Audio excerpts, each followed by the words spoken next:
Make way for Mr. Speaker.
I invite the Minister of Post-Secondary Education and Future Skills to lead the House in prayer or reflection.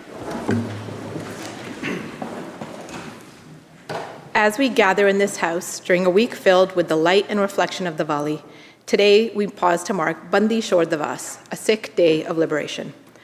On this day, Guru Hargobind Sahib Ji walked free from unjust imprisonment but refused to leave until 52 innocent others were freed with him. His example reminds us that freedom is most meaningful when it is shared, that true strength lies not in power, but in the willingness to use it for the good of others. It reminds us that leadership means acting with courage in the face of injustice, with humility in moments of pride, and with compassion in all that we do.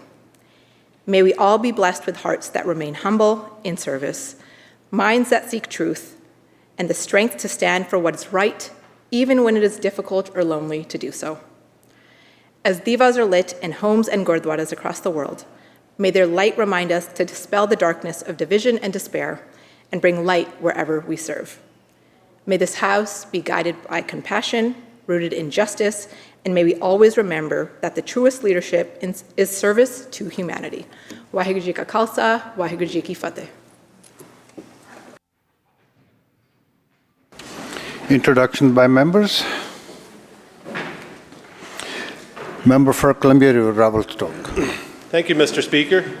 Mr. Speaker, I've been wrongfully accused in the past of embarrassing my family, so I'm going to try really hard not to do that today. My lovely niece Emily is here from UVic, where she studies museum studies and history. She's in the aviation club.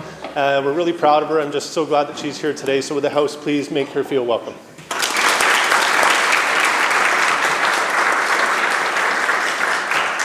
Minister of Children and Family Development. Thank you, Honourable Speaker.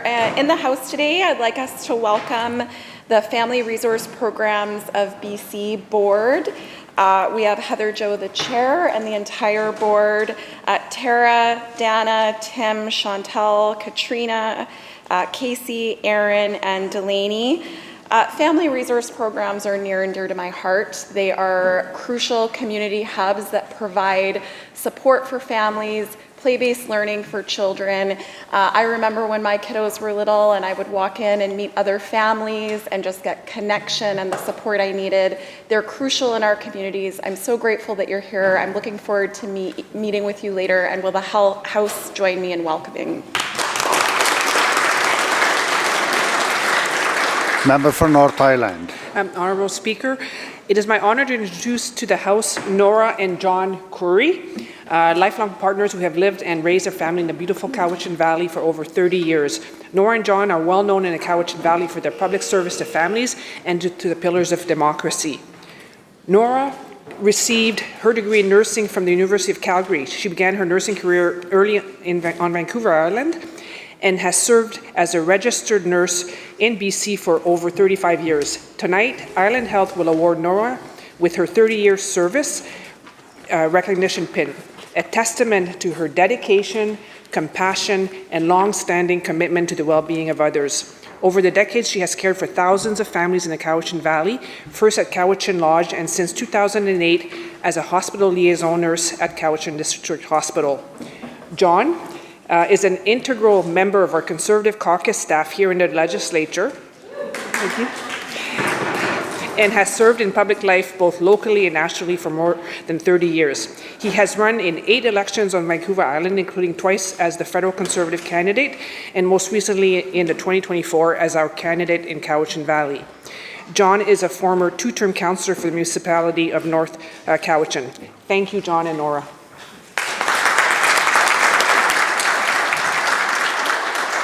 Minister of Post-Secondary Education.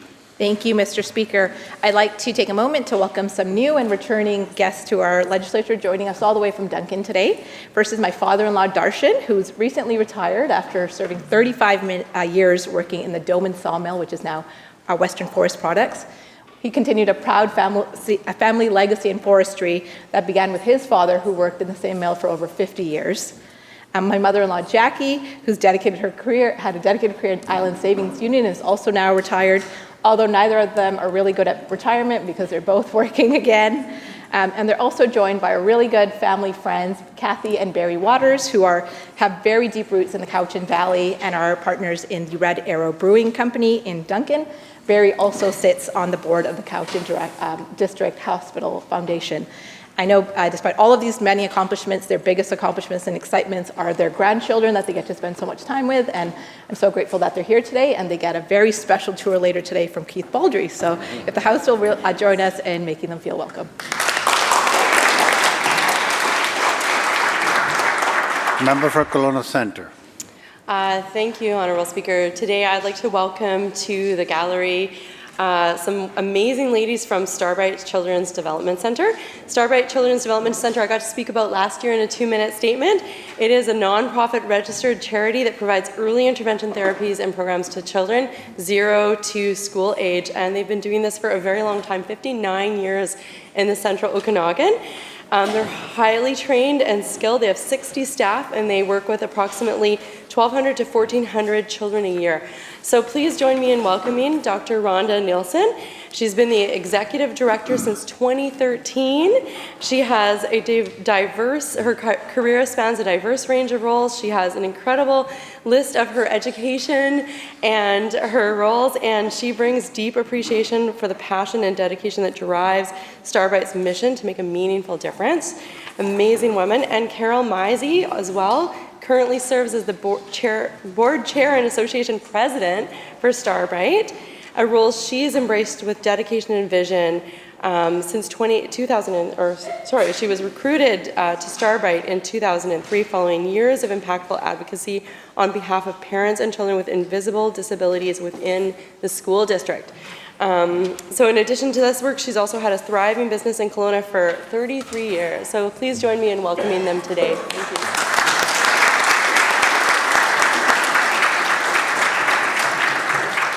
Minister of Social Development and Poverty Reduction. Thank you, Mr. Speaker. I encourage the Legislature to welcome the BC road builders to the precinct today, and collectively we invite you to come over lunchtime and see the roadshow trailer that's funded through my ministry, where we use federal money to help people that need a little bit of extra hand to get into the job market. The roadshow, and you can talk with them about bringing it to your school district. They'll bring their trailer to your K-12, or your actually high school. Young people get to test drive what it is to be a backhoe operator or a snowplow driver, and right there they can enroll kids into trades training. It's brilliant. We're grateful to the partnership, and everybody is invited to check out BC Road Builders Roadshow.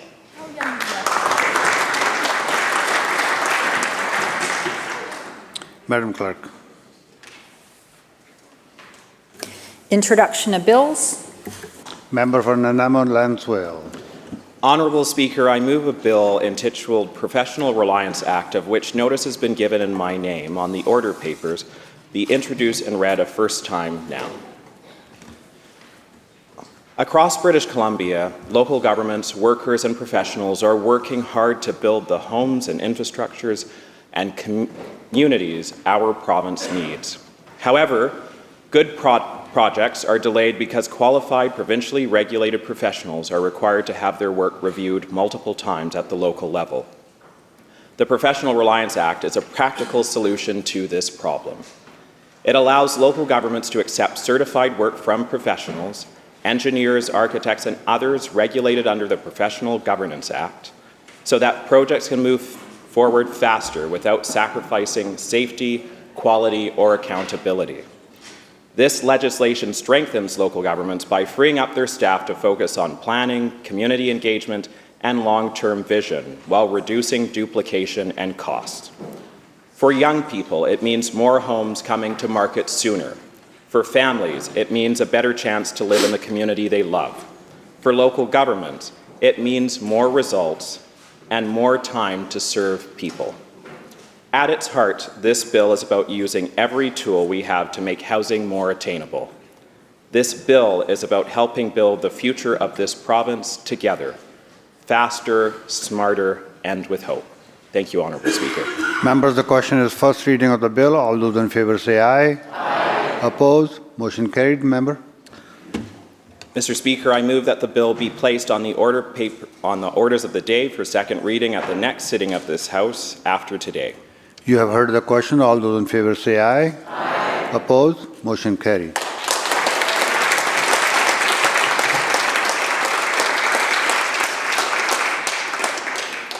Leader of the Official Opposition. Thank you, Honourable Chair. I seek leave to do an introduction. Is it granted? Please continue. Thank you. My guests have arrived, and being that we're in the season of Diwali celebrations, it's great to have guests here from the Mundar in Surrey. Great individuals that have come over here to celebrate Vaisakhi and to be here and to witness what's going on here. I also just want to before I introduce them all, just to highlight in particular Satish Kumar.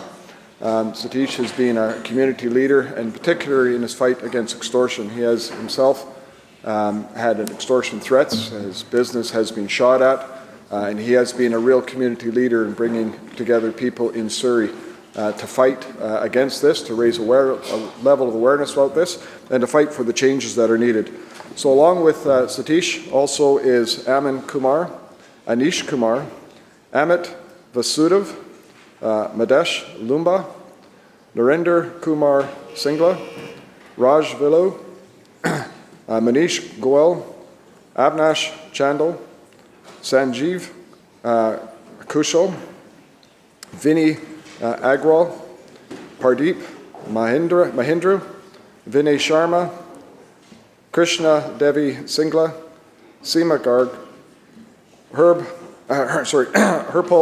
Paul Kandola, and Ankush Aurora. Will the House please make them all very welcome? Thank you for coming today.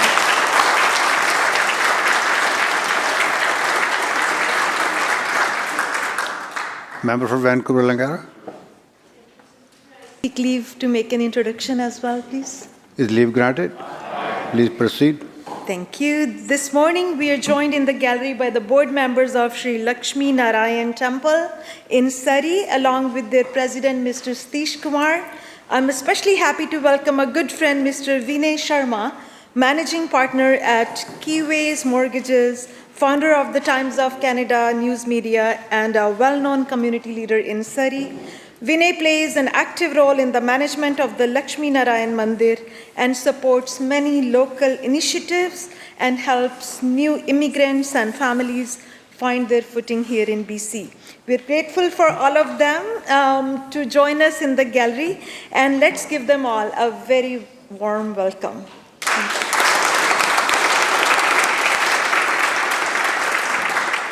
Madam Clerk. Statements by members. Member for Langley Walnut Grove. Thank you, Mr. Speaker. October 11th, this past October 11th, marked a significant milestone in the little village of Fort Langley, my hometown. The 30th anniversary of the famous Cranberry Festival. Always held on the Saturday of the Thanksgiving long weekend, it's a community cornerstone festival. Once a little neighborhood event organized by local community members, in the past dozen years or so, it has exploded into a regional draw of 30 to 50,000 people, rain or shine. And this year's damper than usual weather was no exception. It was still a packed event rooted in family tradition and undeniable draw of fresh produce, flowers, baking, and other artisan goods. My kids and myself have volunteered for the past 15 years, every morning starting at 6 a.m. doing vendor logistics and setup. But that is just a drop in the bucket of the hundreds of hours of preparation and organization done by current event lead Rachel Casciato and past organization lead Megan Neufeld. Now it's a well-oiled machine of dozens of volunteers and sponsors, and the boost to the local businesses in the village is enjoyed. I am sure it's a friendly rivalry between my Richmond colleagues and myself, representing Fort Langley as the cranberry capital of BC, and we are very thankful to Ocean Spray for their yearly contribution and donation of 10,000 pounds of cranberries for this event. My fiance was a first-time attendee this year and commented on how good it was to even see the mayor volunteer for hours at this event, as he always does. But this event wouldn't be the same without the community pancake breakfast hosted by the Lions Club, featuring a once-a-year delicacy and highly coveted Freybe cranberry brat. If you've never been, make sure you block out October 10th, 2026 in your calendar and bring the whole family down for a fantastic day of good fall harvest fun in the township of Langley.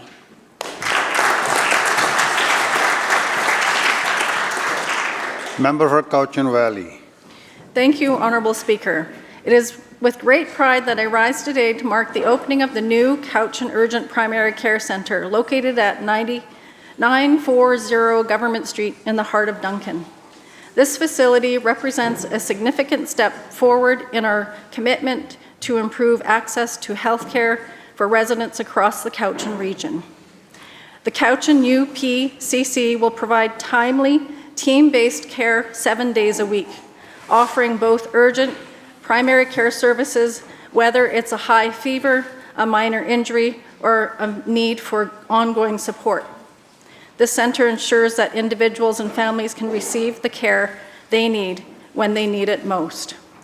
This project is a result of a strong collaboration between Ministry of Health, Island Health, the Cowichan Primary Care Network, Cowichan Tribes, and the Cowichan Division of Family Practice. Together, we created a space that is culturally safe, trauma-informed, and designed to meet the growing needs of the community, which I saw last week firsthand. Once fully staffed, the centre will be home to approximately 30 full-time health professionals, including family physicians, nurse practitioners, mental health clinicians, and support staff. It's a sound investment in our region's health and well-being, and a testament that we can achieve when we work together. Thank you to everyone who helped bring this vision to life in the Cowichan UPCC. And more than a building, it's a promise of health for all. I also wanted to add a thank you, since I have 40 seconds left on the clock. to my surgeon, Dr. Levy, and the staff at the Cowichan District Hospital. I have recovered fully from my double hip surgery, July 11th.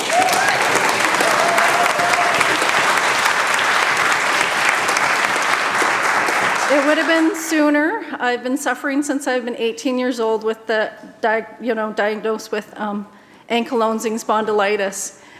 Stubbornness kept me from getting it done until it was just too much for me. So thank you to everyone in the healthcare profession.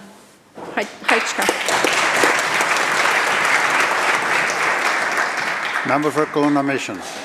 Mr. Speaker, this week we celebrate Small Business Week, a time to recognize the entrepreneurs who keep our communities and our economy moving. More British Columbians earn their paychecks from small business than from any other employer. Over 1.1 million people, representing 41% of our workforce. In fact, small business makes up 55% of all private sector jobs in our province, the highest share in Canada. Starting a small business has always been an act of optimism, a belief that hard work, grit, and risk-taking can still carve out a better life for people and families. That spirit is the Canadian dream in action. But right now, that dream feels increasingly out of reach for too many. Across the province, business owners are facing rising costs, workforce challenges, and heavy regulatory burdens that make it harder to keep the lights on. The CFIB Business Barometer shows that less than half of small business owners feel confident in their immediate future. According to the Greater Vancouver Board of Trade, newly introduced policies have added more than $6.5 billion in cumulative costs to BC businesses, everything from payroll taxes to wage mandates to new reporting requirements. The BC Chamber of Commerce recently reminded us that a thriving economy requires more than resilience from business owners. It requires a shared commitment to reduce costs, cut red tape, and create the conditions where the entrepreneurial spirit of British Columbians can come alive. Mr. Speaker, that's exactly what this week is about, renewing our commitment to the people who make the spirit of enterprise real, the ones who hire young people, sponsor local teams, and turn ideas into opportunity. So during Small Business Week, let's do more than just say thank you.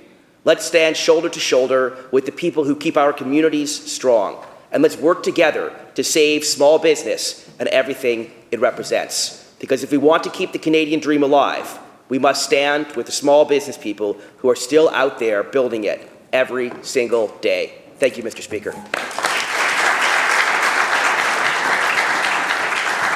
Member for Wandifika Malahat. Thank you, Mr. Speaker. One of my most memorable moments of this past summer was being invited to participate as a witness to the grand opening of the Sauk Nation's long-awaited Community Complex Health Centre on September 15th. This remarkable new facility is much more than a building. It's a cornerstone of community life. The spacious hall will host large gatherings and cultural celebrations, while a fully equipped kitchen offers opportunities for both meal programs and culinary training.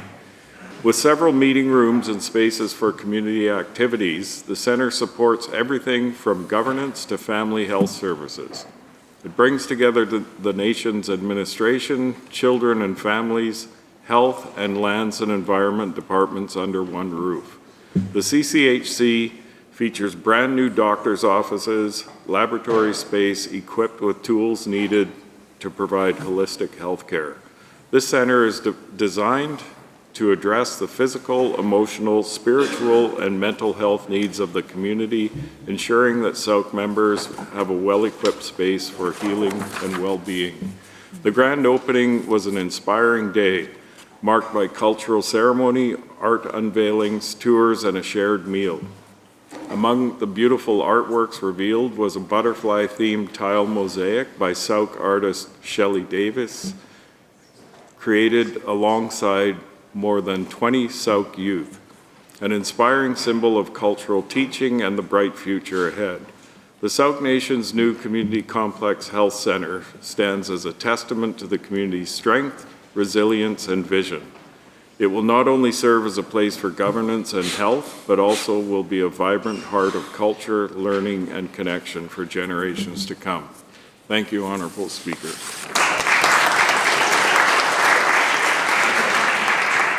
Member for West Kelowna Beachland. Thank you, Mr. Speaker. Earlier this year, in February 2025, 15-year-old Surrey teen Chase de Ballenhard lost his life following a standoff with law enforcement. This is an immense tragedy. A young person with a long life and bright future ahead was taken from his family and friends far too soon.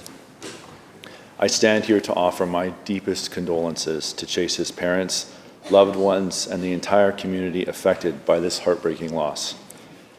Chase's family recently shared a deeply moving letter expressing their gratitude that his story is being heard in this legislature. They described Chase as kind, thoughtful, and funny. Quote, a young man with the heart of a philanthropist and the budget of a student.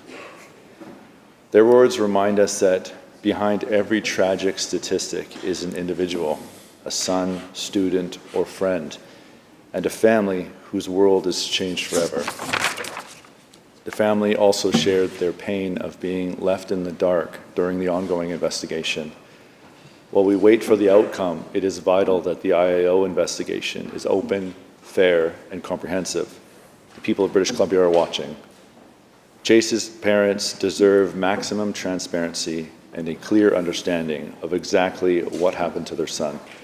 We must learn from this tragedy, not to point fingers, but to make sure we do everything possible to prevent such a tragedy, a tragic loss of life, from ever happening again. Thank you. Member for Surrey Guildford. Thank you, Mr. Speaker. The crack of the bat, the roar of the crowd, the song we all know that we sing out loud. Root, root, root for your ball team. They are the $500 million man and the injured pending free agent shortstop awaiting his payday.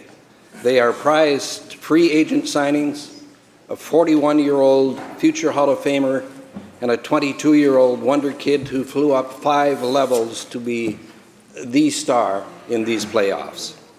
They are trade acquisitions, minor league free agents, draft picks, an international sign-up discovered by accident when we were scouting a different player, and another waiver claim. Put them all together, they are Blue Jays.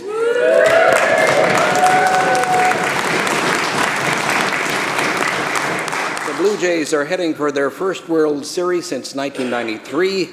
They completed an incredible comeback in more than one way last night by defeating the Seattle Mariners by a 4-3 final in Game 7 of the American League Championship Series. They, the Blue Jays, will host Game 1 of the World Series Friday against the mighty defending championship Dodgers. This is a moment that is much bigger than baseball. It's bigger than a single team. My humble submission, Mr. Speaker, that this is a moment for our nation. This is for Canada. From Vancouver to St. John, from small-town diamonds to packed bars, Canadians everywhere have watched this team grow, grind, and believe. We have seen our players rise to the moment. We've seen our flag fly high in visiting ballparks, and now we see another dream within reach. This team didn't just earn a title, they reminded us of who we are. A country that doesn't back down, a people who fight hard, stay humble, and never stop believing in something bigger than ourselves. The Blue Jays may not be based here, but they represent all of us. This World Series berth isn't just a chance to win a trophy, it's a chance to show the world what the Canadian heart looks like. So hold your heads high, wear the maple leaf with pride, and know this, Canada is going to win the World Series. Let's finish the job. Go get it.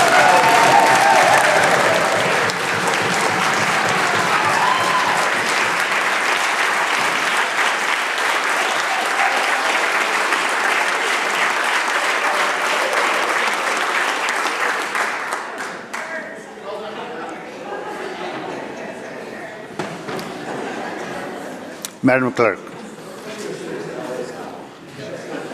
Oral questions by members. Member for Kamloops North Thompson. Thank you, Mr. Speaker. Yesterday in his speech, the Premier said that BC mills are slowing down. Well, I've got news for the Premier and the Minister. Mills are closing under these broken promises. Forest companies have simple demands, Mr. Speaker. Expand the timber harvesting land base, reduce policy red tape, improve access to fiber, mandate BC timber sales to actually achieve their targets, and to reset the culture of distrust created by this NDP government. Will the Minister commit to these 5 simple demands? Minister of Forests. Thanks very much, Mr. Speaker. Thanks very much to the member opposite for the question and for his own advocacy for our forest sector as well. There's no question in our eyes, Mr. Speaker, that British Columbia's forest sector is going through many challenges right now. Mills are being squeezed, workers' livelihoods are on the line because of the actions that Donald Trump has taken on our forest sector. 45% duties and tariffs that currently exist on our lumber going down south. It is horrific. It's absolutely absurd that there is more duties and tariffs on Canadian lumber, on British Columbian lumber, heading down south than Russian lumber. Absolutely absurd, absolutely shameful. On this side of the House, our #1 priority is to stand up for workers, to stand up for their paychecks. And the Premier on this side of the House has been leading the national fight for forestry here in British Columbia. As the Premier said yesterday, this is a time for unity. This is a time for all of us to come together, to stand up for forest workers, and that's what we're going to do on this side of the House. Member has supplemental. Well, thank you, Mr. Speaker, but the biggest challenge is this government's incompetence.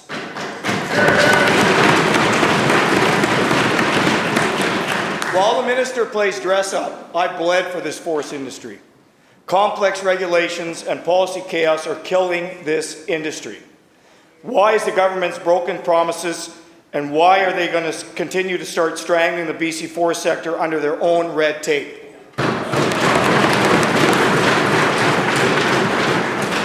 Minister.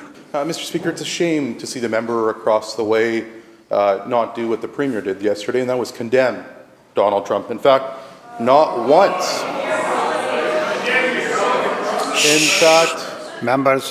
In fact, Mr. Speaker, the Premier has condemned Donald Trump for the actions he's taken. Yesterday, the Leader of the Opposition was given the same opportunity to stand up in this House and to condemn the actions of the President of the United States. But instead... Members,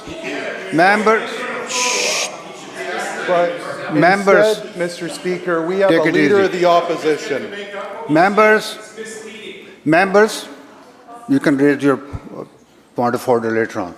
Please. But instead, continue. Mr. Speaker... Minister will conclude. Trying to, Mr. Speaker. Instead, we had a Leader of the Opposition that stood up in the House yesterday, and instead of condemning Donald Trump, he defended Donald Trump throughout his speech. On this side of the House, we know whose side we're on. We're on the side of Canadians. We're on the side of British Columbians. We're on the side of forestry workers here in British Columbia. We're going to fight like hell for their paychecks every single day.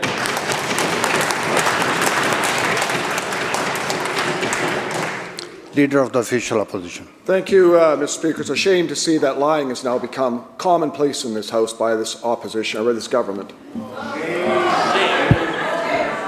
Members, both sides, let's behave. It's a question period only for 30 minutes. There's no need to get personal. Just stick to the point. Let's talk about the issues. There's no need to talk about personal issues. Thank you so much. Member, just listen to what the chair has said. Both sides, please. Thank you, Mr. Speaker. Standing up for forest workers. Those are the words just used. Those are the words that were used by this Premier yesterday in his statement. Rather than apologizing for a decade of destroying our forest sector, rather than offering a reset, he deflects and blames Donald Trump and the Canadian government. Yes, I condemn Donald Trump's actions. I did yesterday, and I will continue to do that. But the reality is this, Mr. Speaker, mills are closing. Workers are being laid off. Families are being devastated. Families don't know if they're going to be able to put presents under a tree for Christmas. Communities are being devastated. That is the record of this government on forestry, and they're trying to deflect and blame. Shame on you. Shame on this government.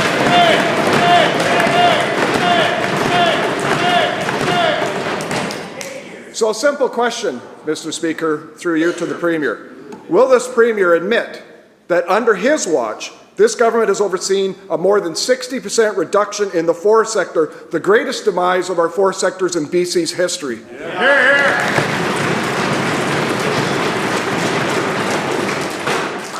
Mr. Premier. Thank you,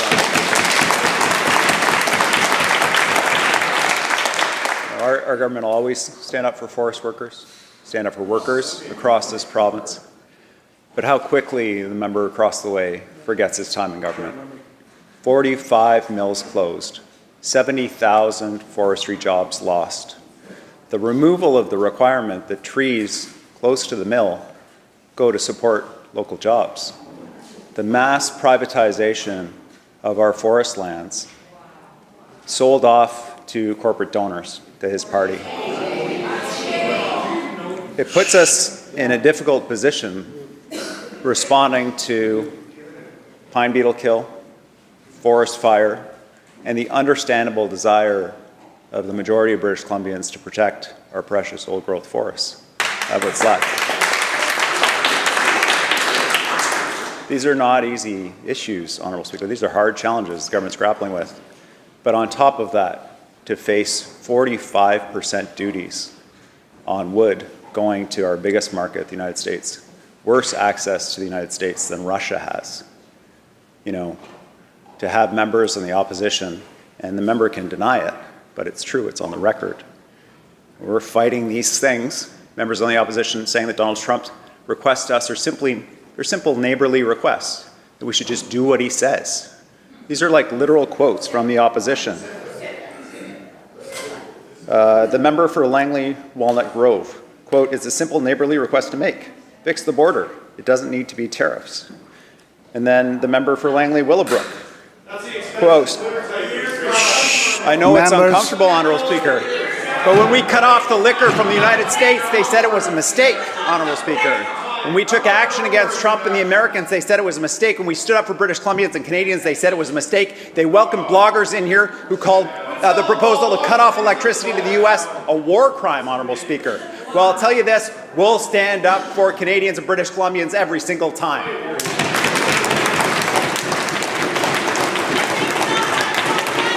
Leader of the Official Opposition, supplemental. Thank you, Mr. Speaker. Well, the Premier's idea of standing up for British Columbians is to see 70,000 of them leave last year, to see the worst economic conditions this forest sector has ever seen since 1981-82 devastation. That is his record on this. He likes to talk about the past.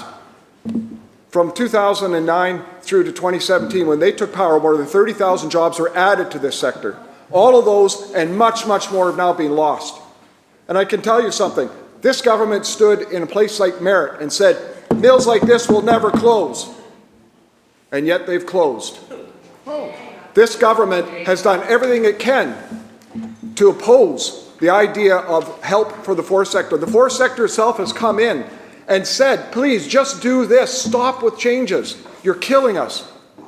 Year after year, and zero response from this government, except for more problems, more delays. They can't get permits. They can't get through a process. This government says he's standing up for forest workers. Well, I tell you what the steel workers have actually said about this is we are sick and tired of bridges to retirement. We want jobs. We want our mills open. That's what they want. Last year, before the election, we warned this government and we brought forward policies because we saw these additional duties and anti-dumping were coming, which is going to take to 35%. What did this government do? Nothing. Zero. Matter of fact, they did worse than zero. They compounded the problem. And so, yes, there's an additional 10% tariff that's come on with Donald Trump.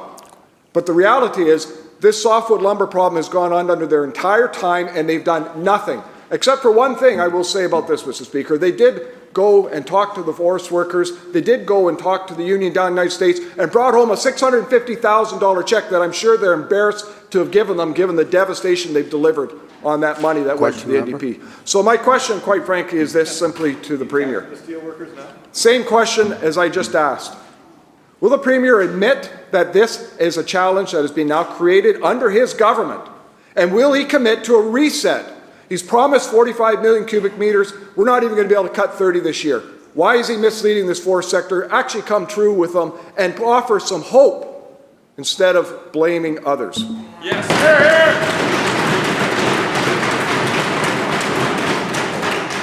Premier. Thank you, Honourable Speaker. You know, we've been taking action since forming government to ensure that we're responding to the major challenges that the forest sector faced. I mean, 45 mills closed, 70,000 jobs lost is not, apparently it's a record that the other side celebrates. I think that's a tough record. This is an industry that has faced major challenges, Honourable Speaker, and faces them now. It requires creative solutions and finding a path forward. And we've taken those actions, we've created over 2,100 jobs. We've protected 2,700 more through the Manufacturing Jobs Fund. It's giving mills additional tools to add value to our timber, something that could have easily been done before. We're expanding our offices overseas to sell timber products to markets other than the U.S. Work that has Order, to, members. Order. Work that has to happen. And the member mentioned salvage logging permits out of wildfire-damaged woods. We've cut the time for approval of that from 40 days to 25 days, Honourable Speaker. And so, Honourable Speaker, when the member was in government, in 2017, the leader of the forest sector said that the previous government had been asleep at the wheel when it came to softwood lumber duties. We've been fighting since day one to get a deal on softwood lumber. And at the same time, we've had to endure the other side saying things like Canada's western provinces should be a protectorate of the United States. That's the member for Salmon Arm Shuswap. Member for Chilliwack North.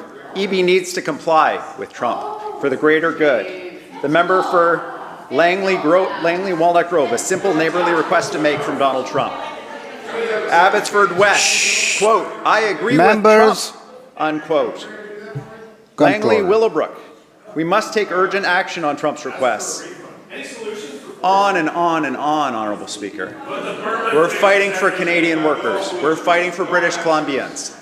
We're getting more value from our wood products. We're expanding markets overseas. And at the same time, the opposition is calling for us to kiss the ring of the man who's attacking our foundational industry in the province.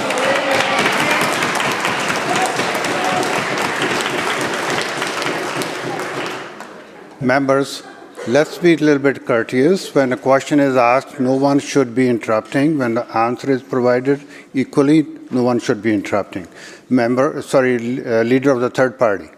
Thank you, Mr. Speaker. I'm going to try and bring the temperature down a bit by asking about education, something I think we can all agree on.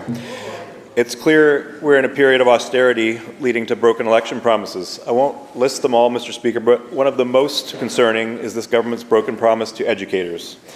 School districts are cutting staff, education assistants and teachers are stretched to their limits, and every year the share of our provincial budget that goes to K-12 education gets smaller and smaller. We're in the midst of a youth mental health crisis, but the counsellors this government promised in every school last election are still missing. So are the education assistants who support students with learning needs. Teachers have been without a contract since June, and based on the current situation with the BCGEU and PEA, British Columbians should prepare for a teacher's strike. Mr. Speaker, as I said, reliability. A reliable government invests in the future, especially in setting up the next generation for success. Instead, this government continues to make decisions reactively. Through you, Honourable Speaker, to the Minister of Education, will this government keep its promises to our province's educators? Minister of Education.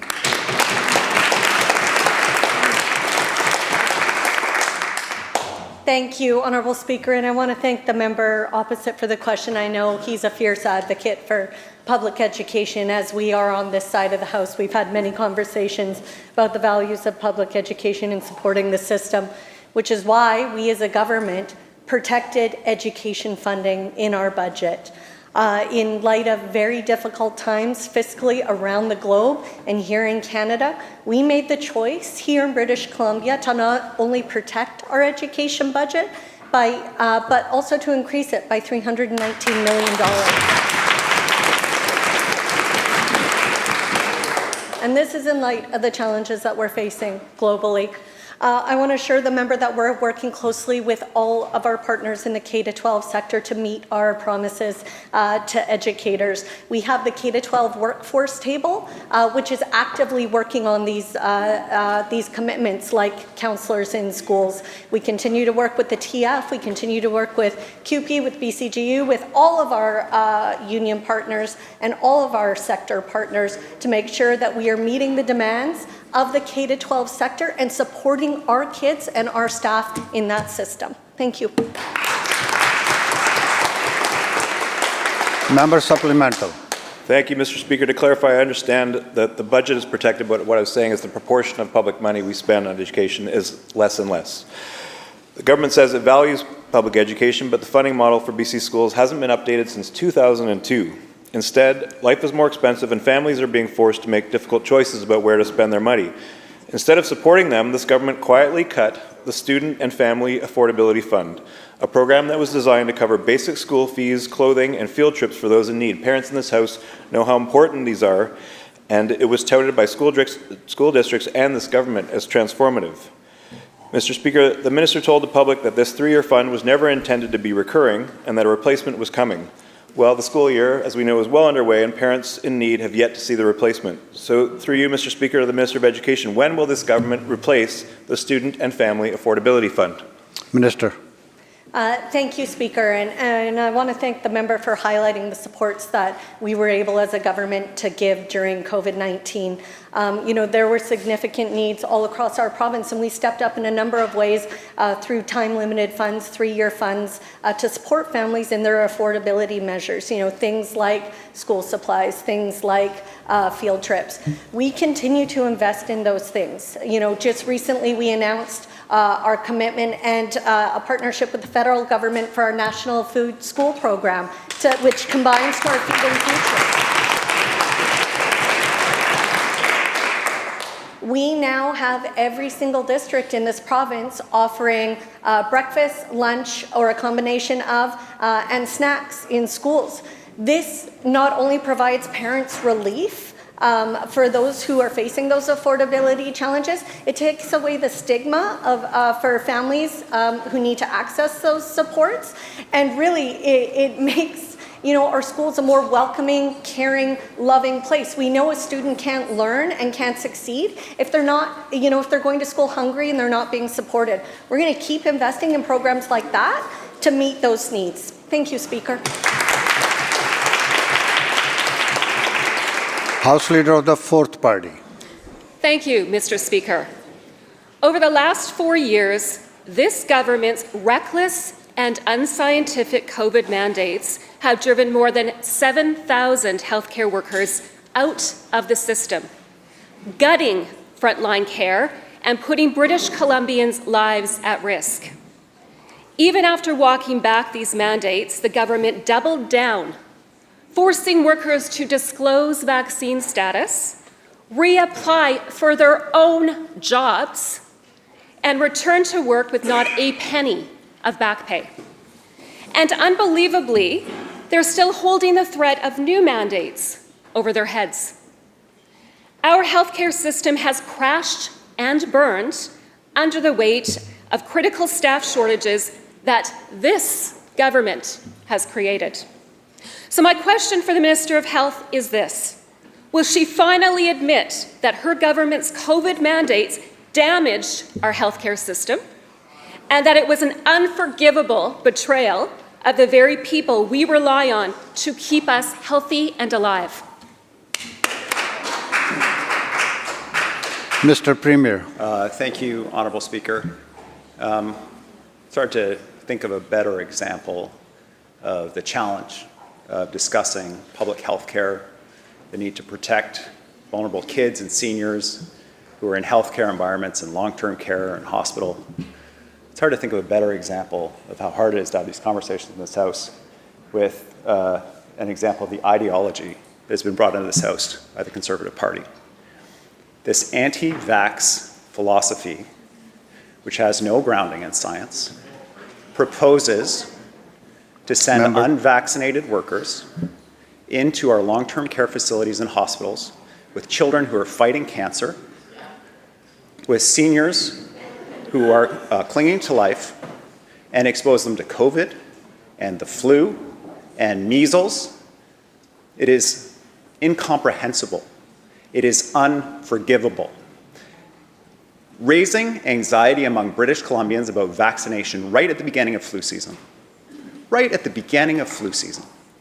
when we need people to go out and get vaccines to protect vulnerable populations, an act of service for all British Columbians, to attack that act of service, to say that it is problematic and wrong, it's a betrayal.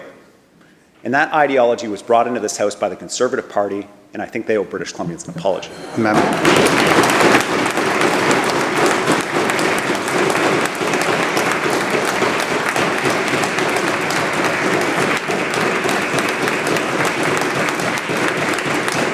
Thank you, members. Thank you. That member who asked the question belongs to 1BC, not Conservative Party, so please have a supplemental. Thank you. I actually do appreciate that myself, for the distinction. Thank you very much. Thank you very much, Mr. Speaker. This government, that Premier, treated British Columbians like guinea pigs, forcing experimental procedures on them without their consent. Let's face it, the numbers don't lie. All 7 doctors in the obstetrics department in Kamloops are gone. The pediatrics unit in Kelowna, gone. And that's just the tip of the iceberg, Mr. Speaker. The devastation here is far and wide. So if the Health Minister and the Premier is expecting an applause for the careers wrecked and the lives upended by these unscientific mandates, well, they won't be getting that from me. I stand in this House for the voice of those who don't have a voice here, the thousands of healthcare workers this government cast aside. Here's one other question that deserves an answer. Maybe I can get it. Will the Premier himself apologize to the healthcare workers whose lives were derailed by this government's punitive COVID policies? Minister of Health. Thank you very much, Honourable Speaker.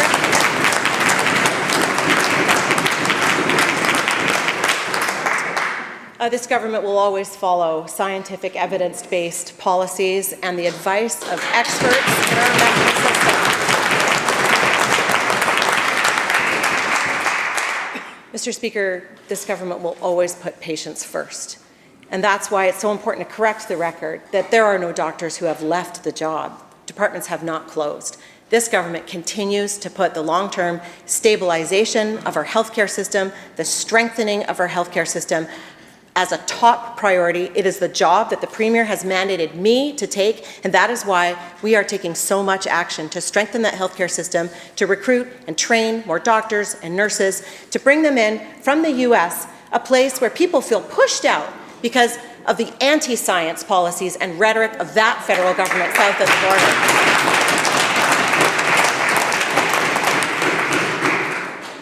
Mr. Speaker, we're going to continue to do this work, regardless of what members of the Fourth Party think. Thank you.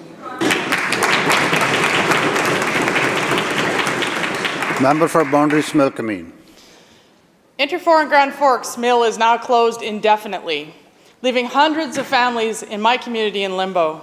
Industry has warned this government about fiber shortages, overlapping policy chaos, and the lack of progress for years.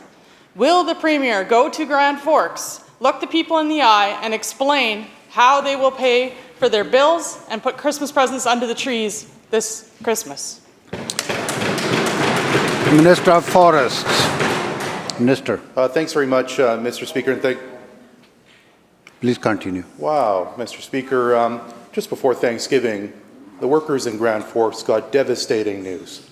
I think we should respect that news that they got and talk about it in a respectful way while the opposition continues to heckle.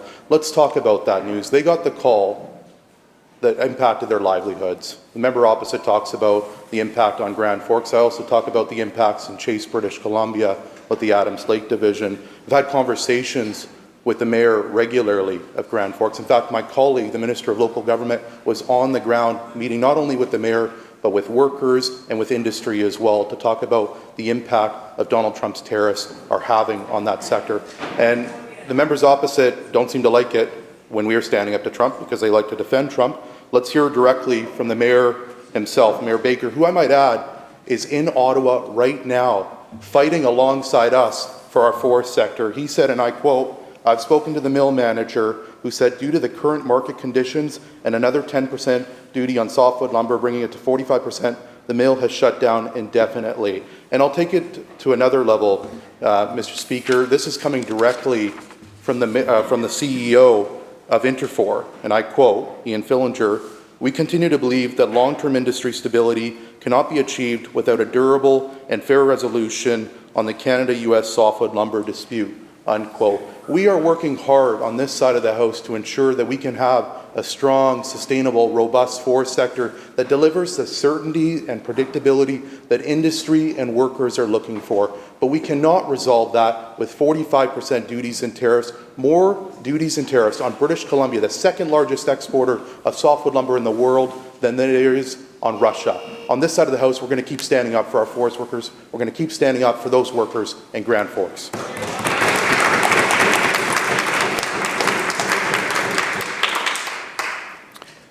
Member for Prince George Valemount. Thank you, Mr. Speaker.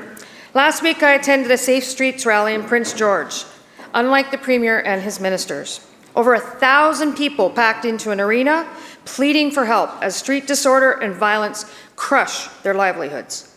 One downtown business owner broke down in tears and said, quote, "I give up. I don't know if I can keep going." Will the Premier agree to meet with the business owners of Prince George and find a solution? Yes or no?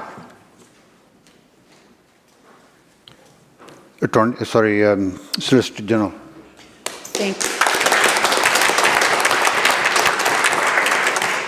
Thank you very much to the member opposite for the question. And we appreciate and understand the concerns of Prince George residents, of business owners.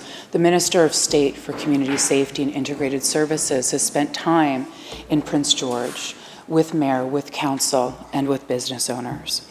And I know that we all have the same goal, which is to keep people, businesses, and communities safe.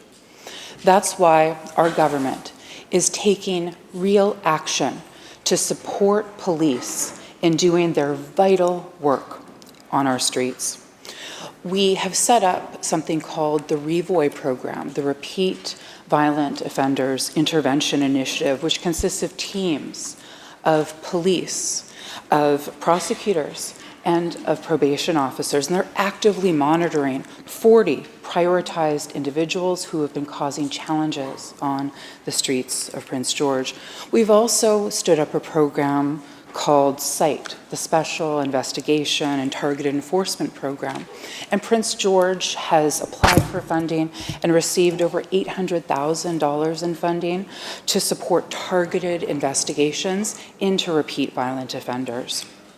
I could go on, Honourable Speaker, about the investments that we're making to support police and communities. And I know that there's more work to do, and we are committed to doing that work, to standing with the people of Prince George and ensuring that businesses can thrive, families can feel safe, and the communities in Prince George and across the province remain strong.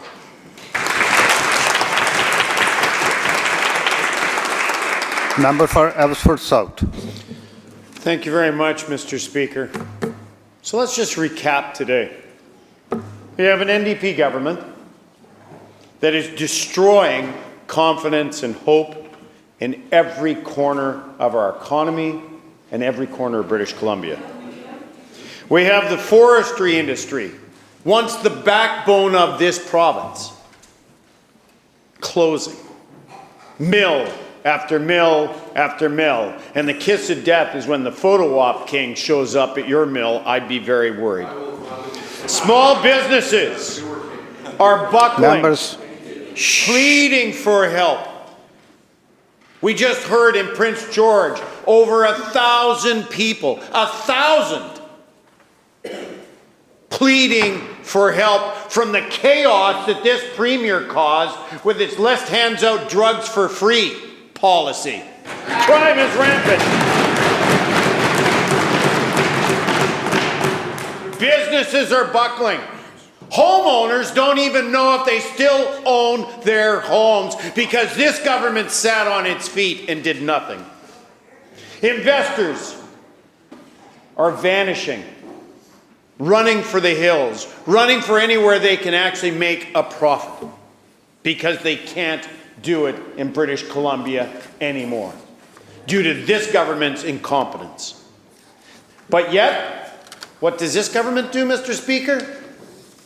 They blame everybody else but themselves. They talk about other side when we were government. Hey, here's a news flash.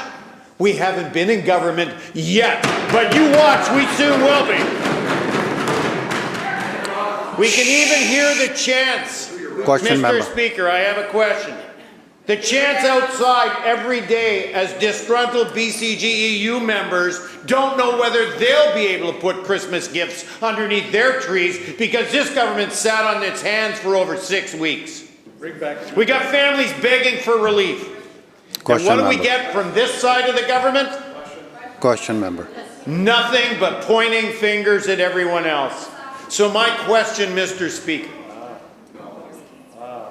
Shh, please, please ask.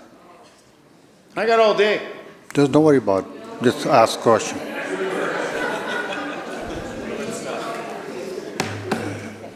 My question, Mr. Speaker, to this Premier, the Premier of inaction.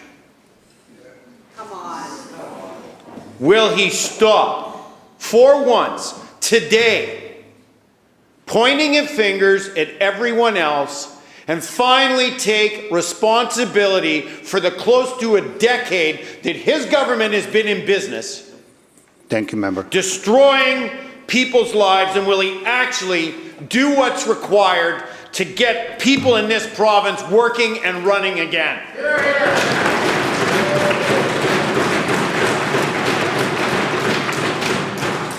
Mr. Premier. Thank you, Honourable Speaker, and thank you, the member, for the question. This is it's a hard time for Canadians, for British Columbians. Lots of people are struggling. And the thing, you know, the silver lining, I would say, is that the steps we're taking here in British Columbia are showing incredible promise and are showing results. So in the last year, Members, Honourable Speaker, members, Premier has the floor. Let him finish. last year we led Canada in year-over-year private sector job growth with 55,000 jobs added in British Columbia. Not only did we lead the country in private sector job growth in the last year, but we led the country in women's job growth with more than 15,000 jobs. It is a hard time out there for youth. We're working hard for them, and our youth unemployment rate is lower than much of the country and lower than the national average. Crime is challenging. Crime is challenging in many communities. We've got this extortion challenge we're taking on with special task force and special funding in Surrey. Challenges in Prince George. We're working with local authorities on that. But comparing us across the country, we're leading in crime reduction. 11% reduction in crime severity index and 7% reduction in the overall crime rate. Our actions are showing results. On housing, we're leading the country in the reduction in rents, meaning that people are able to find a more affordable place to live. We're recruiting and adding hundreds of doctors, which are connecting thousands of families to a family doctor, something that we committed to do and we're delivering on. Honourable Speaker, we're working hard for British Columbians every day. It is a challenging environment, but there is no place that I would rather be than British Columbia to face these challenges, Honourable Speaker. The resources we have in this province that we are bringing to global markets, tens of billions of dollars in private sector investment. It's not a surprise to me that in the major project office of the federal government, 40% of those major projects are British Columbia projects. And it could have been the whole list. It could have been the whole list, Honourable Speaker. And you know what the member of the opposition says? The leader of the Conservative Party? He says put all the discussions with First Nations on hold, which means putting every major project on hold, which means putting tens of thousands of jobs and billions of dollars in prosperity, not just for British Columbia, but for the whole country on hold. What is he doing? Entering private discussions with the Premier of Alberta to undermine the oil tanker ban off the coast that enables us to do this work. He wants our economy to fail. I don't know why. We're standing up to grow our economy, create jobs for people, create prosperity for families. We are delivering. We got a lot more to do, but we will do it. And we'll make sure British Columbia leads this country's economy into the future, we promise. And we're going to stand on our own 2 feet, Honourable Speaker. Thank you. The bell ends the question period. Member for Langley Willowbrook. Thank you, Mr. Speaker. I rise to present a petition. The undersigned of 1,007 community members are writing to petition for an establishment of a dedicated seniors hospital focusing on the healthcare needs of individuals aged 65 and above in our community. As the population ages, it is very important that we address the unique health challenges faced by seniors, ensuring they receive the specialized care they require. Thank you, Member. Member. Government House Leader. Thank you, Honourable Speaker. This is the appropriate time to raise a point of order because, as Speaker, you're aware that we don't raise them during question period, but during question period, the Leader of the Opposition did use an unparliamentary language. The word I think he used was lie. I would ask that he withdraw that.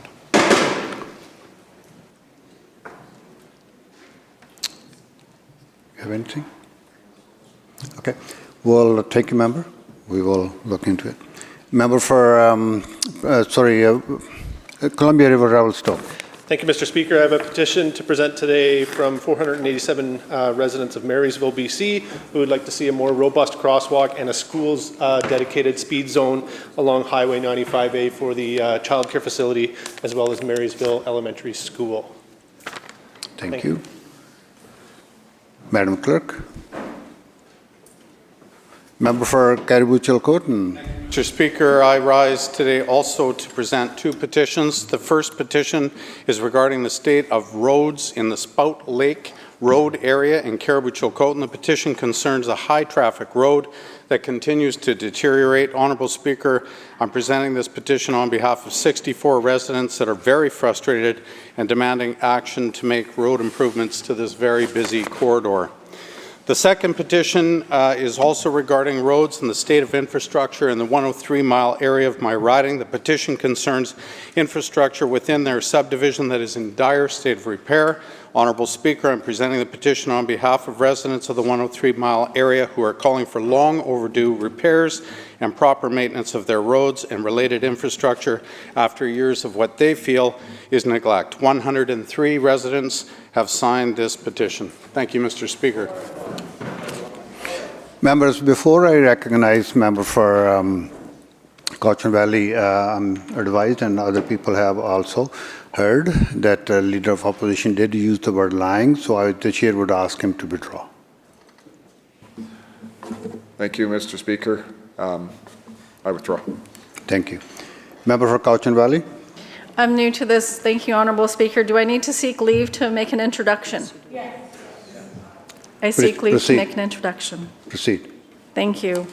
I just wanted to acknowledge that we had the grade 5 and grade 6 students from Ecole Mount Prevost School here earlier, witnessing question period.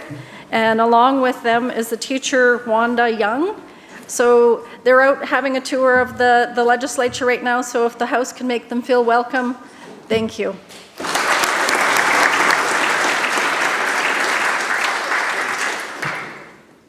Okay. Madam Clerk.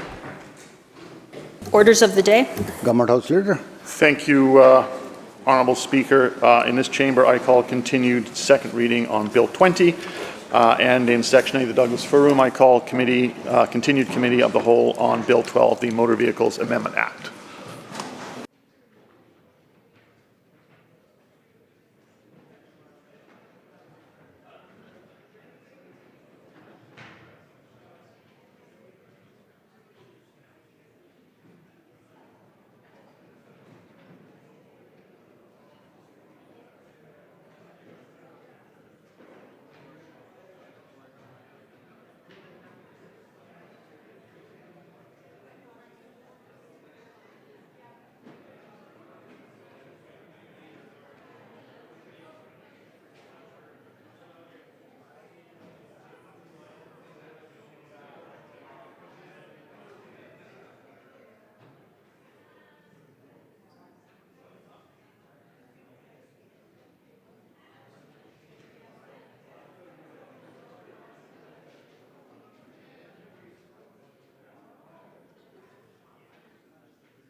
All right, we'll resume, and recognizing the member from Richmond, Queensborough. Thank you, Madam Speaker. So I was last discussing that the intent of this legislation is good, but there are some issues that need to be dealt with, and specifically I was talking about the regulation section.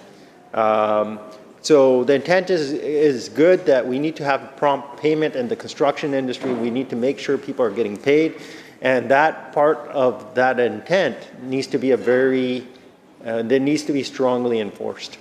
And so I'm going to come back to this, but I want to kind of go through the sections of the bill. And once I go through the sections of the bill, I'll come back to some points that I feel that they need to be really addressed in this bill. So just taking the House through this bill, Bill 20, the first section deals with the definitions. And so we have many definitions for many different terms here. And then in Clause 2, you actually get into the substance of the bill. You start getting into what this applies to. It starts talking about contract positions. This bill talks about not only owners and contractors, it talks about owners, contractors, and subcontractors. And not only talks about owners, contractors, and subcontractors, talks about there might be other subcontractors down the chain. So there might be a chain of people that you may have to deal with, the chain of people that the owner may have to deal with, a chain of people that a contractor may have to deal with, and as well as a subcontractor. So the first clause is an important clause in regards to setting down positions in terms of what are the positions versus owner, contractor, subcontractor. And then Clause 3 goes into substituted owners. It talks about if there was a contract and it involved the owner and there was somebody else put in that place of that owner, how would this bill apply to them? And then this bill goes further into Clause 4. In Clause 4, we get into Division 2, the application of this particular bill. This particular clause talks about what this bill actually applies to, what this act will apply to, and also what it will not apply to. And going further, we move into Part 2, which deals with regular invoicing. I briefly touched upon invoicing in my speech on yesterday's date. And so in the regular invoicing, we see Division 1 talking about regular invoicing in Clause 5. It talks about the contractor must give proper notice to the owner monthly. So sets up a monthly scheme of providing a proper invoice. So the contractor must provide a proper invoice. So there's some sort of regular interval. Although there might be an exception in this case as well. If there's a specified different period of time in the contract, or say, for example, the timing of the invoice is in correlation to an actual milestone in an actual project. So, and then the bill goes further into Clause 6, talks about approval and testing.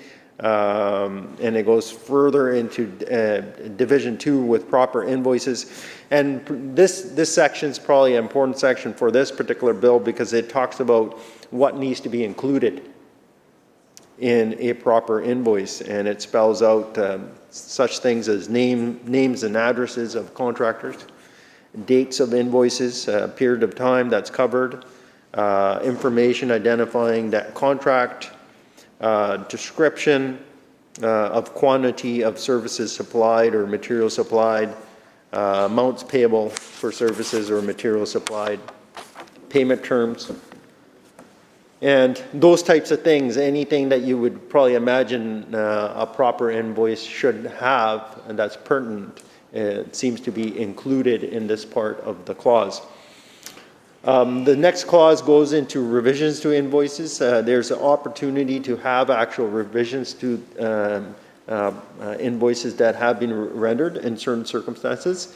And then we move into part 3 that deals with prompt payment. Prompt payment is, I guess, the substance of this particular bill, which talks about prompt payment. This particular clause sets out that the owner must pay a contractor within 28 days after invoice's date. And so it specifies that period, and then it also sets out a chain. Say, for example, if the general contractor issues the invoice within 28 days, the payment must happen.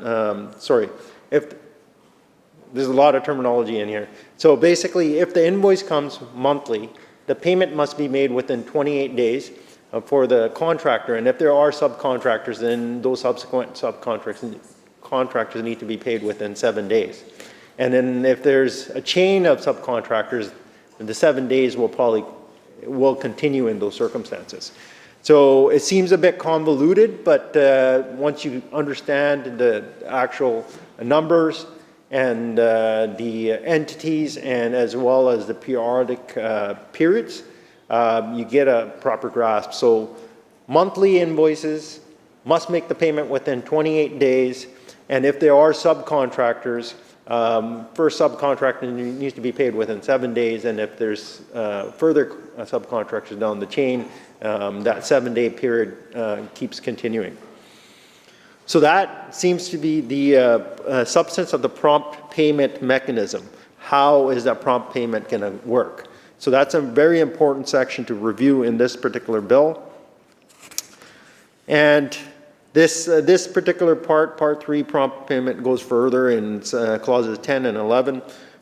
Talks about partial payment, and then clause 11 talks about notice of non-payment. If there's a reason for not making payment, you can serve some sort of notice in the prescribed form, setting out why that payment is not due. And then going further, you go into Division 2 General, which leads you to clause 12, states that certain entities have right to certain information, and whether that's a contractor or a subcontractor, if they request information, how does that work? And then further, this next clause within this division is important as well. Clause 13 deals with holdbacks under the Builders Lien Act. This clause actually states a requirement under this part to pay an amount is subject to a required holdback under the Builders Liens Act. So which states that, if something is being held back, some of money is being held back, to the extent that it's being held back pursuant to the Builders Lien Act,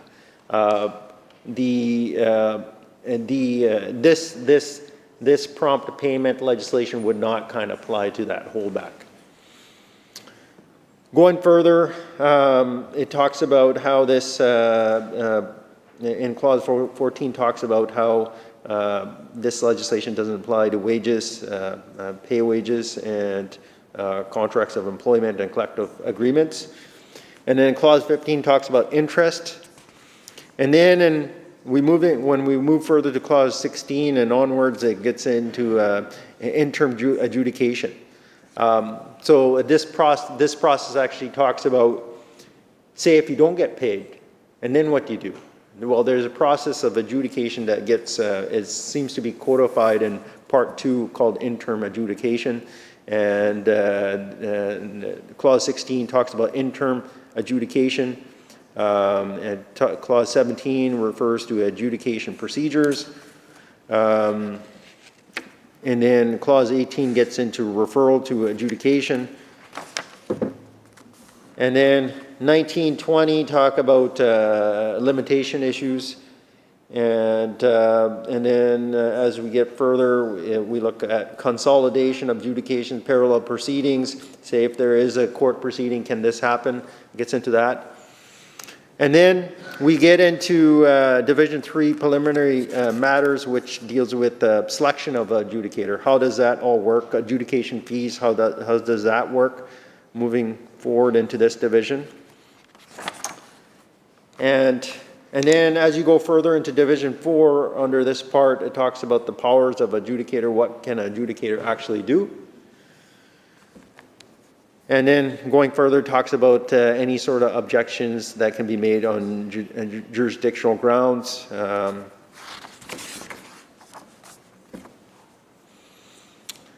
then this goes further after a few sections into Division 5, which deals with enforcement of determination. So what happens after you get adjudication and you have a result? What can you do with that? This Division 5 talks about, and Clause 36 talks about, you can file a certified copy of the determination with the Supreme Court within 2 years after specified period. And it also goes further to talk about interest on late payments, deals with holdbacks again, and goes further talking about circumstances of a judicial review. And after this particular division, you get into Part 5, which deals with adjudication authority. So the adjudication authority has jurisdiction over how adjudicators get appointed. So, and then just before you get to the last part, well, when you do get to the last part, which is Part 6, general, it deals with the regulations. What can be set forward in regulations. So now, in my last few minutes here, I'd like to spend some time on where I find some significant issues out of all this stuff that I just referred to. There's a specified section here in this legislation that talks about the interpretation period, and it talks about how it will not apply to all parties you can imagine. It exempts the government, and so that seems to be a bit of issue here. We're talking about this legislation being a good thing to help contractors, subcontractors, the construction industry, and that's a good thing. But we need to make sure this legislation is a very strong piece of legislation for the construction industry. We want to make sure it will actually do the good that it plans to do. So it should have broad applicability. It should apply to all parties that get involved in the construction industry. And so that's one part where I see some issues that need to be canvassed. And another area of this legislation that needs to be canvassed is in regards to the adjudication authority. There's a part of the adjudication authority that talks about a minister can exercise that authority. And so then the question prompts, if there is some element of government kind of involved in some sort of construction dispute in terms of payment, and if the government has power over deciding who the adjudicators are going to be, when a minister can exercise the authority of adjudication authority, will that take away from the independence of adjudicator? So that is a live issue that I see here as well that needs to be canvassed at the committee stage and needs to be dealt with. And then, in addition, in the regulations seem to cover a broad spectrum of things. When you read the legislation in the earlier part, you see, well, it seems to all line up and it seems to be a good thing. It talks about owners, contractors, but then here in the regulations, the regulations talk about how there can be regulations made in regards to whether a person is an owner, contractor, or subcontractor. Well, if you're already defining it in this legislation and now you're saying that, well, you can still redefine it, that could be a potential issue. And so that really needs to be canvassed at the committee stage as well. There's some discussion on agreements and that this legislation referred to earlier. It sets out what could be the respecting contents of those agreements, respecting who may have been able to enter into that agreement. And it also talks about, it specifies on one side of the act the calculation of days in terms of settling disputes, but this part here in terms of regulation also gets into the time periods. And so that brings another question. Can some time limits actually be put into question because there might be some ambiguity later on through these regulations? And it's important to note that these regulations are most likely going to be just made by cabinet.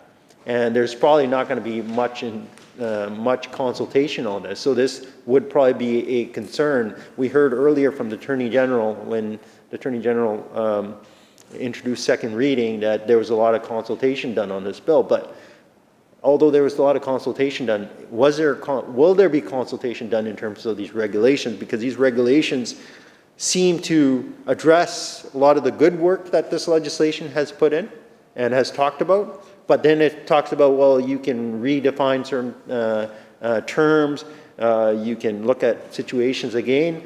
And so when you get into regulations, a concern would be the amount of consultation.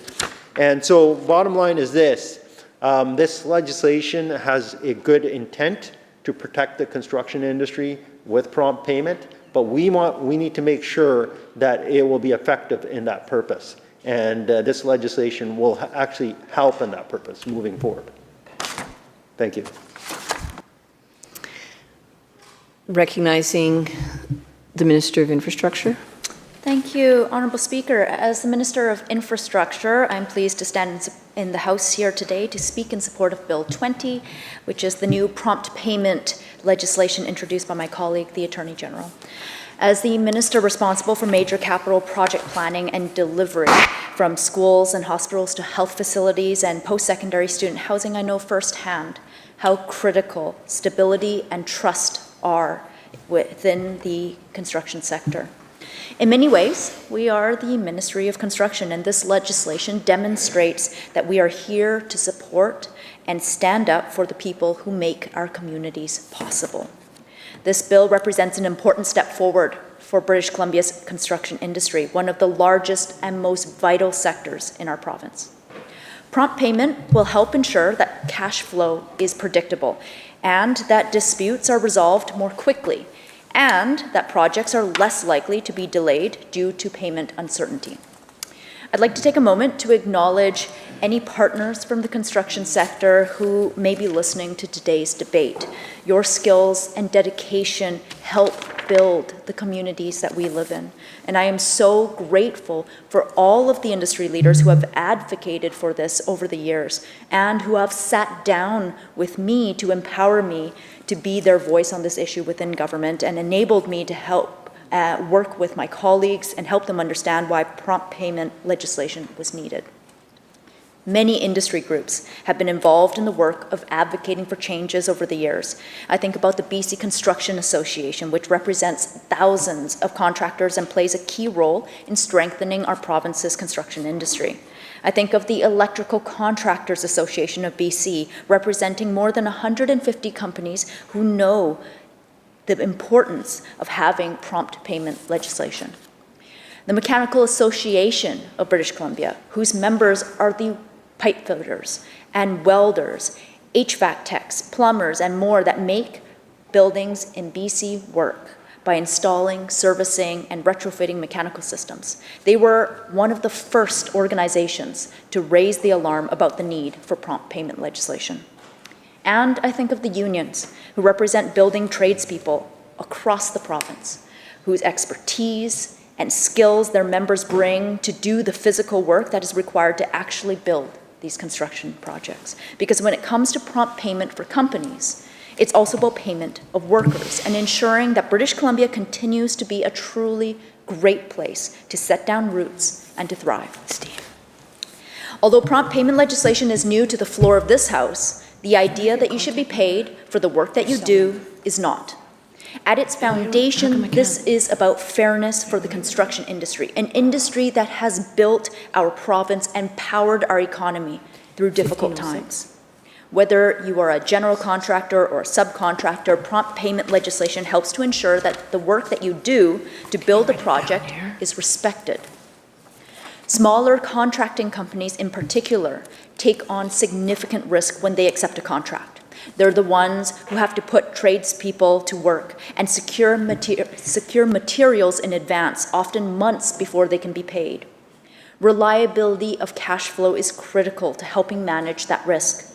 Imagine being a medium-sized subtrade and needing to purchase millions of dollars of materials in advance for a project, with the understanding that you will be installing it in several months' time based on the project schedule. So, you bid your project accordingly and take into account the carrying cost of the cash that you will need to pre-purchase the materials. You win the bid. You're excited for the project. You secure the labor you need for the contract and gear up for the job. You work well with the general contractor and you do the work to install everything on time. You submit your invoice for payment and patiently await the flow of cash that you've properly earned. Only it doesn't come at the end of the month like you counted on. It doesn't come the next month or the month after that or even the month after that. Because somewhere up the line, someone didn't pay their bill, and so there's no cash to flow down to the subtrades, and you are left waiting. In the meantime, you continue to carry the cost of the millions of dollars of materials that you've already paid for, as well as the costs of the payroll that you've paid out to your tradespeople. The interest payments start to stack up and eat into your profit margin. Eventually, it may even overtake the margin entirely. So the next time that you bid on a project, you build in a much larger buffer to account for the unpredictability in the cash flow you've come to expect. It's either that or you go under as a company. These are the kinds of situations that this legislation is intended to address. This legislation will help ensure that we can have a healthy and dynamic contracting market, supporting competitive tendering processes, and that ultimately means better prices for projects for British Columbians as well. With this legislation, we are strengthening the backbone of BC's economy, supporting our construction industry and helping grow the communities that we all live in and want to thrive in. It's an important step that I'm very pleased to strongly support, and of course, we know that there is more work to do. Thank you, Honourable Speaker.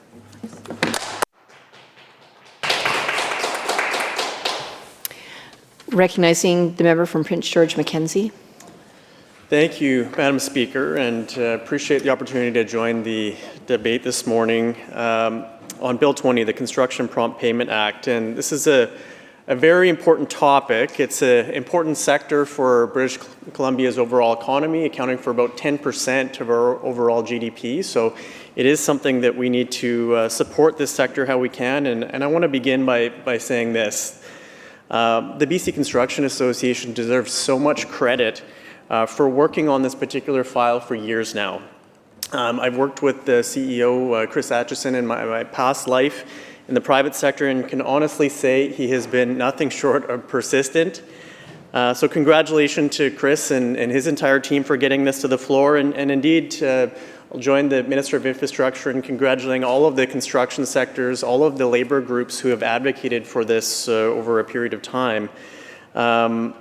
It is something that we need to get right, though, and I've said I've worked in the major project space and will bring some of my personal experience with this particular topic to this discussion as we get into it a little bit further. But I do support the principle of prompt payment. I've seen firsthand the complexity of prime contracts and the layers of subcontracts.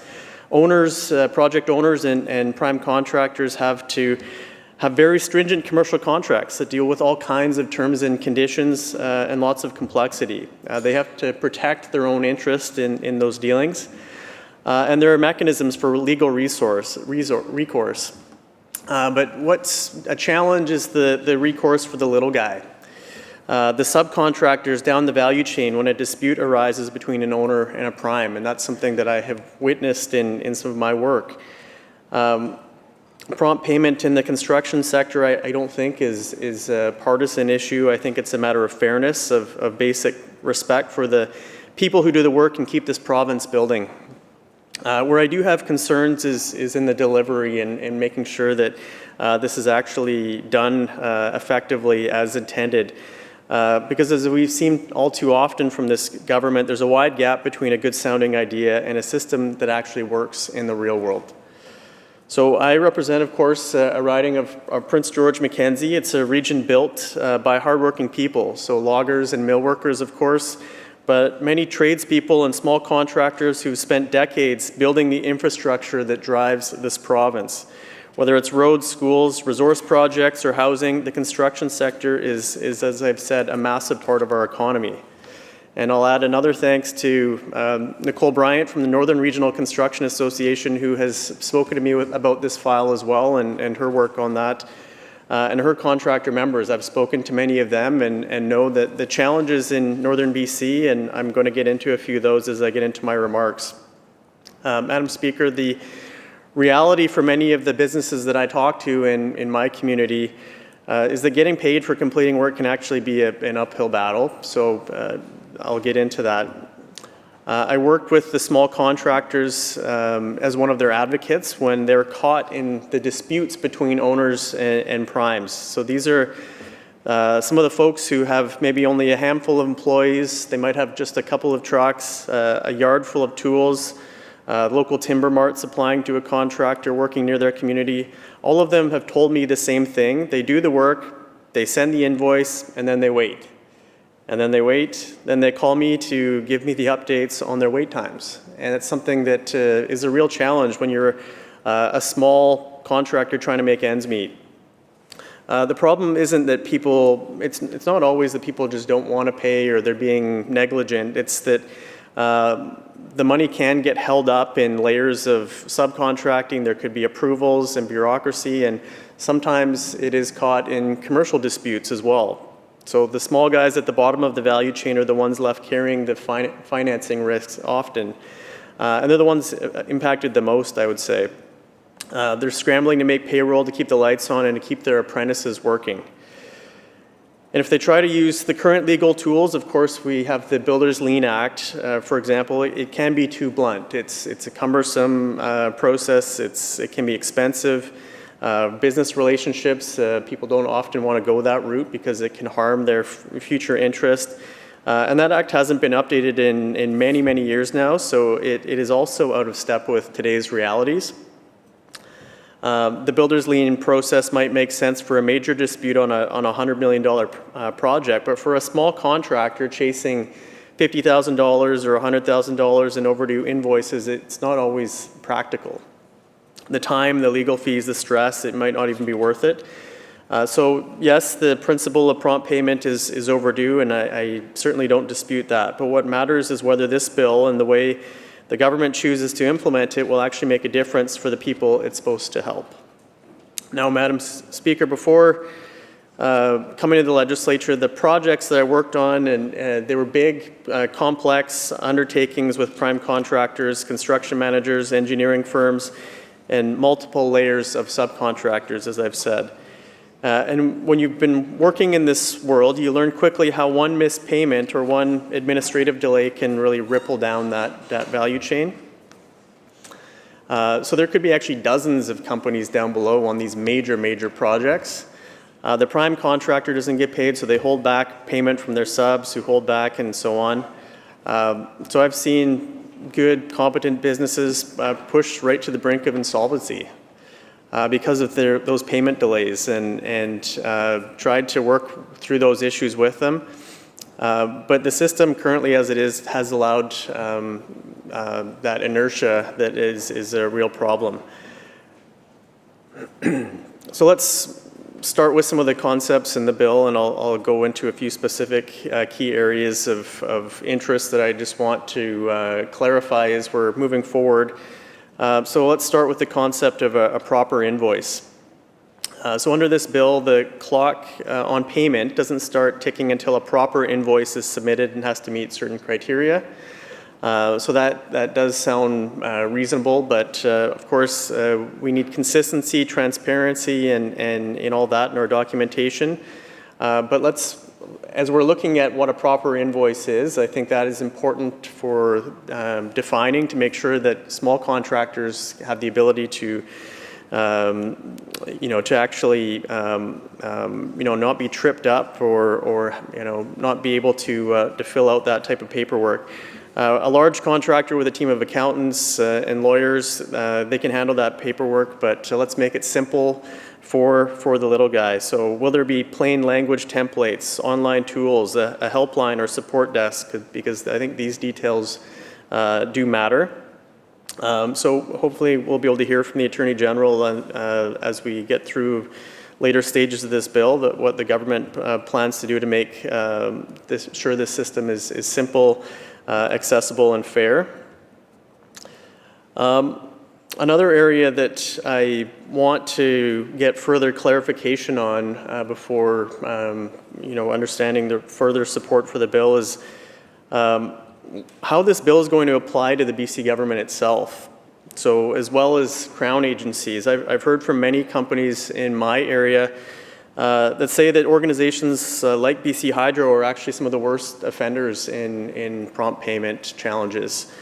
I'm not that surprised. I know that our government is quite bureaucratic and takes, and it's not surprised to me that it takes a long time to get payment, but I'm looking forward at what's in front of us right now and the need for this type of prompt payment to actually be in place. There are big projects in my region proposed, like the North Coast Transmission Line from Prince George to Terrace. I attended BC Hydro's open house and told them that we need fair procurement that actually gives local companies a fair ability to work, that prioritizes real local contractors and not just paper joint ventures from Edmonton with no local employment attached to it, and that we need to ensure that local contractors are paid on time for their work. We also need to look at making sure the BCIB is included. I've personally heard from many in the trucking sector that have not been paid through CBA projects as well, and I think that's something that we need certainty that it's going to be included and applied to all areas of the government and Crown corporations. So is this something that we can expect carve-outs on specific projects that suit the government or specific agencies? I think we need to get those questions answered before we can understand for the industry what this actually means for them. And now I'll turn to the adjudication process. So I'd say this sounds good on paper. It could be a faster, more affordable way to resolve disputes instead of spending years in court. So I think the idea has merit, but the question is, will it work for everyone in this case? So who are the adjudicators? What training will they have?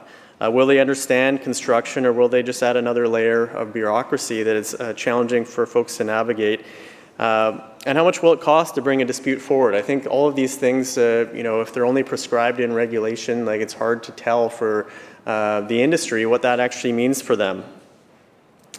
So if the government wants small contractors to use this system, it needs to be affordable and accessible, not just in Vancouver, but across the province in northern BC in places like Prince George or Mackenzie or Burns Lake. You can't hop on the SkyTrain to go down to an adjudication meeting. You need actually access to it, so it needs to be fair for everyone. So if it's not really with that regional access in mind, if it's all centralized and again, the little guy could be left out. Another area that I've already referenced, but I'm going to turn to it again, is the Builders Lien Act. And I'm wondering how these pieces of legislation will actually interact in practice. I think that's an important question. So Bill 20 says the two systems will operate together with holdbacks still required under the lien framework. So of course 10% holdbacks are required under the Builders Lien Act to ensure that owners who hold a financial pool for unpaid contractors, subcontractors, and suppliers. So this is something that's been in place for quite some time now, and again, it's legislation that also needs to be updated. But in all layers of the value chain, cash flow is a major issue for construction. So how do the timelines outlined in this new act work within the existing legislation? There are regulations already in place for the Builders Lien Act, so are those being changed because of this? I think these are questions that the government needs to answer to bring some certainty for the construction sector. Because, you know, uncertainty, of course, is challenging for investment. It's challenging for the business community in general and for the workers that rely on these paychecks. So one thing that's been common is the progressive release of holdbacks after completing work, and it's something that's very normalized in the construction world. So what does this all mean for businesses managing their cash flow? Mr. Speaker, noting the hour, I'll move adjournment of the debate and reserve my time to continue at the next sitting. Member, you heard the question to adjourn the debate. All those in favor say aye. Aye. Opposed? Motion carried. Government House Leader? Oh, sorry, Committee Chair.